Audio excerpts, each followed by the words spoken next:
Here are my note cards.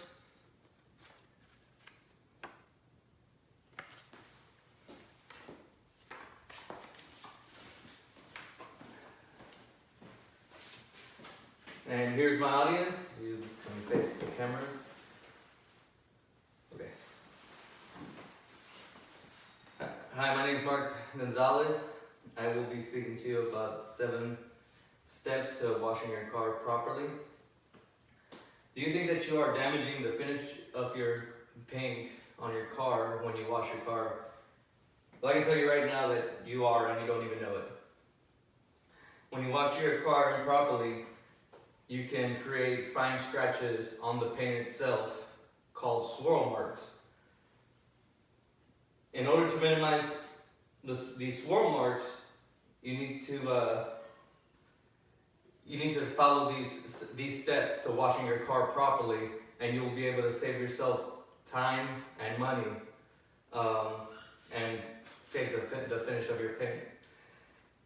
So according to Popular Mechanics, How to Wash Your Car Like a Pro and 13 Weird Tricks to Clean Your Car from Reader's Digest, equipment and products are critical to minimizing your damage.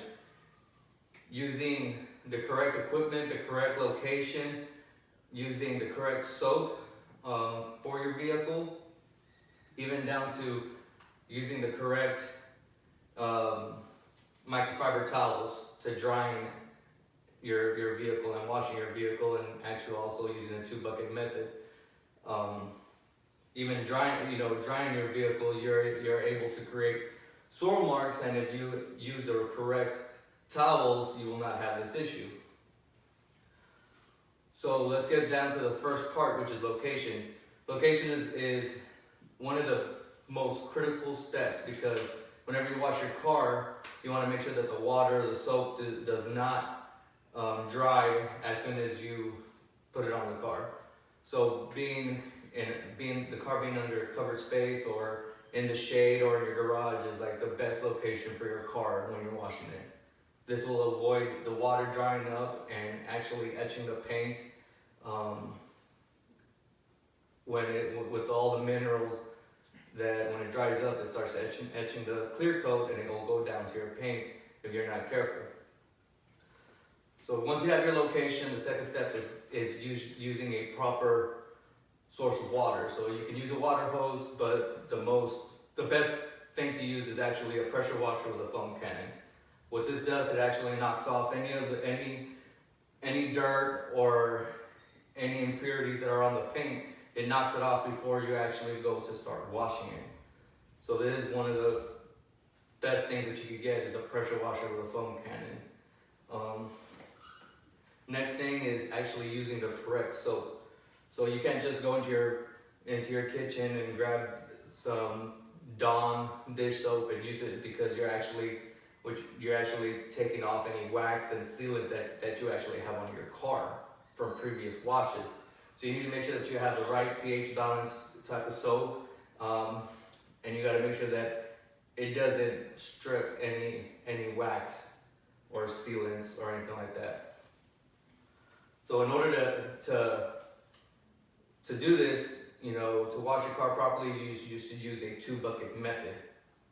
The 2-bucket method is pretty much you get 2 buckets, one with soap and water and one with soap. In the bottom of the bucket, you use a grate, and it's when you're washing the car, every time you finish washing a panel, you put it in the water and you scrape the grate at the bottom to knock all the dirt that's trapped in the microfiber towels.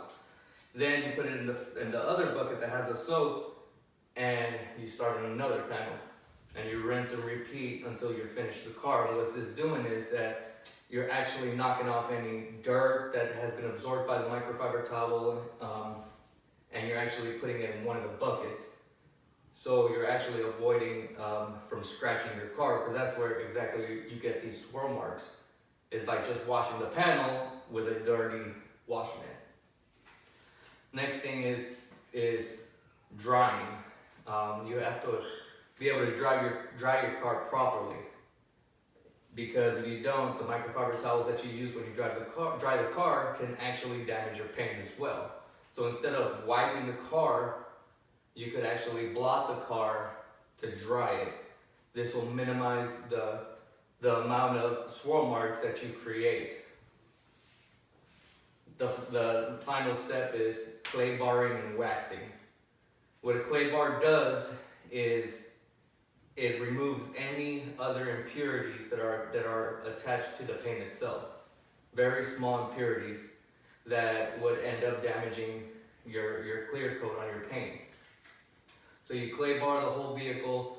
Once you're done with the clay bar, you wax it and you seal it to give it a proper shine. Doing these steps, you will avoid any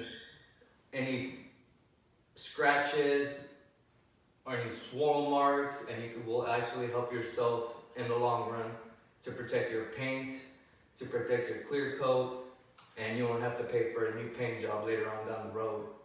You know, waxes usually last a good 12 months. If you seal it, they can go for more. But if you do these steps, if you actually use these steps, you will actually protect your car from improper washes. And that is the last and final step, and then conclusion.